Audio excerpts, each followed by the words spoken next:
E você fala nessa passagem também muito sobre a questão da autoestima, né? Como é essa relação sua com a autoestima, né? Hoje, sua mãe já se sente mais confortável nesse lugar. E uma coisa que ficou aqui muito na minha cabeça, e obviamente, né, eu fiquei interessada, é como você quebrou, né, essa, esse, esse preconceito. Não na questão do preconceito, mas você vai ter isso e é isso mesmo. Então, porque às vezes a gente ouve tanto aquela história que a gente torna isso uma verdade absoluta. Sim. Como foi que você fez essa quebra? Como ela tinha muitas clientes, e as clientes sempre foram muito queridas, eu acho que elas também tiveram um papel muito importante dentro disso. E aí, a minha mãe… Em 2017, eu participei do BBB. Aí teve toda aquela situação em que eu sofri muito, saí muito mal. Só que eu entendi que depois que aquilo ali tinha acontecido, eu precisava dar uma reviravolta na minha vida. E aí eu usei a visibilidade ao meu favor. E eu sempre fui muito comunicativa, eu sempre gostei muito de me maquiar. E aí eu comecei a trabalhar na internet. De primeiro, eu não queria trabalhar com maquiagem. E aí eu entendi depois, lá na frente, que eu não queria, porque eu entendia que trabalhar com maquiagem eu ia precisar ter uma condição financeira muito maior para que eu pudesse comprar os produtos. Se eu trabalhasse só com algo mais cômico, com a comédia, isso estaria dentro de mim, eu ia conseguir expressar isso pro público, tendo dinheiro ou não. Só que eu acho que eu gostava tanto de me maquiar que, sem perceber, eu fui criando isso dentro de mim e comecei a trabalhar com a maquiagem. Em 2017, minha mãe foi morar fora. E aí foi quando ela renasceu. Minha mãe também passou por um processo de câncer, ficou doente durante um tempo. Eu lembro que ela raspou o cabelo, desde então ela nunca mais deixou o cabelo crescer. Só que aí quando a minha mãe foi pra fora do país, quando ela entendeu que eu tava conseguindo me manter sozinha, que eu tava criando a minha independência, eu acho que saiu um peso de cima dela. Tipo, agora eu posso cuidar de mim. E a gente conversa muito sobre isso, que ela tinha um medo de como seria o meu futuro, de como seria a minha vida, se ela daria conta. Então ela fazia tudo para que eu estivesse completamente bem. E ela não conseguiu olhar para ela. E aí, quando ela foi para fora, que ela começou a voltar a se cuidar. Minha mãe tinha habilitação e ela não dirigia. Acho que ela teve habilitação por mais de 6 anos. Ela foi começar a dirigir quando ela foi para fora do país. Porque aí eu acho que desvinculou completamente. E aí ela começou a sair, ela começou a entender que ela tinha o direito de se cuidar. E tem uma coisa que eu acho que isso, principalmente para as mulheres pretas, e eu vejo pelas mulheres da minha família, que a questão do autocuidado, durante muito tempo, ela acaba sendo um peso. Porque é aquilo de que, você não passa um creme no rosto e arruma o cabelo só porque você quer se sentir bonita. É porque você tá se preparando para você tentar sofrer menos quando você sair de casa. Entendeu? Não é por você. É para que o outro não te ataque ou te ataque menos. Então, chega uma hora que isso acaba ficando meio que maçante. E aí não é prazeroso. Não é prazeroso porque você não tem a condição de comprar o produto que você quer.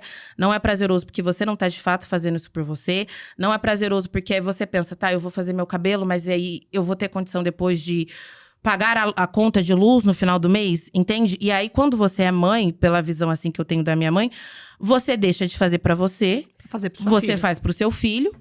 E aí, o que talvez você pudesse fazer pra você, você faz pra casa. Porque aí mantém todo mundo vivo. Sim. Então, essas coisas que me fazem pensar o quanto é difícil para algumas mulheres, e principalmente para as que são mães, conseguirem se cuidar. E aí, eu acho que quando o seu filho entra na vida adulta, ou ele se torna independente, você consegue pensar, poxa, venci uma etapa. Então, agora eu posso cuidar de mim. E aí, eu comecei a trabalhar com a internet, comecei a fazer vídeos, até que depois eu entrei pro universo do mercado do alto luxo. E aí, eu comecei a ganhar coisas que eu não tinha dimensão, que um dia… eu sonhava. Mas sabe quando você sonha e pensa assim, tipo, tudo bem, vai chegar daqui uns anos. Eu não consegui… Eu lembro que quando eu recebi os primeiros produtos da Dior, eu não conseguia acreditar que aquilo estava acontecendo. Porque até pouco tempo atrás eu não tinha condições de comprar uma base, talvez em uma perfumaria. Porque é isso, eu nunca passei dificuldade dentro do básico, de você conseguir ter o que comer, dormir e roupa para vestir. Mas não tinha isso de você poder sair e comprar alguma coisa.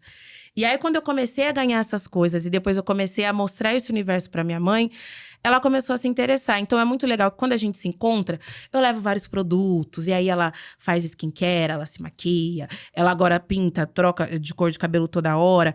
Minha mãe sempre foi uma mulher muito bonita. Assim, minha mãe, quando eu falo dela saber entrar e sair de qualquer lugar…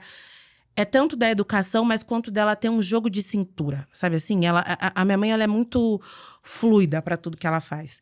Só que quando ela tava aqui e quando ela ainda me tinha como uma criança, isso tudo ficava em segundo plano, entendeu? E aí, no meu caso, de como eu consegui trabalhar minha autoestima, a minha mãe, a minha avó, as minhas tias, elas sempre falavam: você é muito bonita, você é muito inteligente, você é muito educada, você é muito simpática. Por mais que na escola, por exemplo, eu não ouvisse nada disso, né? Porque Óbvio. aí você sofre o bullying, você sofre o racismo, no meu caso a gordofobia. Então era um acúmulo de coisas. Mas eu sempre tive, acho que dentro de mim, a minha autoestima muito bem Resolvida. estabelecida. Então é como se eu entendesse, tipo assim, pra vocês, eu não sou bonita porque vocês não têm A a percepção. capacidade de ver isso. Mas em outro lugar eu sou muito bonita, entendeu? Então, tanto que assim, eu tenho amigas de infância que a gente estudou junto, mas parece que a época da escola pra mim, ela Não existiu. ficou lá atrás. E eu brinco que escola, eu acho, assim, é necessário, mas é muito complicado, né? Eles são… É muito duro tudo, né? A pressão de você ter que ser, às vezes, o mais inteligente da escola. E aí, se você, por exemplo, estuda numa escola por bolsa, todo mundo sabe que você estuda por bolsa. E aí, você tem que ser o mais inteligente, você tem que tirar 10, você tem que ser acima da média. E aí, você tem que ter a mochila mais legal, você tem que ter o estojo mais legal. Eu lembro que, na minha época, usava muito Kipling. Sim. Meu sonho era ter o macaquinho lá que tinha roxo, laranja, azul, amarelo. E eu tinha um monte. Que eu pensava, e aí, era isso. Minha mãe nunca também comprou coisa falsificada. E é como eu falo, eu sempre fui muito enjoada. Então, Era o macaquinho. eu via o macaquinho na feira. Mas eu não queria o da feira. Eu queria o que vendia no shopping. Aí eu pensava, então, se eu não tenho do shopping agora, lá na frente eu vou ter. Entendeu? A Polly, que era aquela boneca Eu minúscula. lembro, eu tinha. E aí, uma vez a minha mãe comprou pra mim a Polly e eu fiquei super feliz. Eu contei isso pra ela, depois ela até deu risada. Que aí eu pensei assim, tá, tudo bem, eu ganhei a Polly, tipo, é legal. Mas aí agora eu precisava da casa da Polly, do carro da Polly. Tipo assim, a Polly precisa ter amiga, sabe? Assim, só a Polly. Pela Polly, ela vai ficar aqui sozinha. E eram umas coisas que eu não conseguia ter naquele momento. Mas, em contrapartida, eu tinha várias outras coisas que elas não tinham. O meu cabelo, minha mãe sempre mexeu muito no meu cabelo. Então, eu sempre usei muita trança. Depois, eu comecei a usar meu cabelo black. Às vezes, eu usava meu cabelo escovado. E isso… Sem eu saber, hoje eu entendo, mas aquilo era uma diversão pra mim também. A minha autoestima, ela tava sendo trabalhada ali dentro. Então, eu sempre tive a certeza de quem eu era. E assim… Isso é maravilhoso, né? E a minha negritude, ela sempre esteve muito firme, assim, dentro de mim. Eu sabia.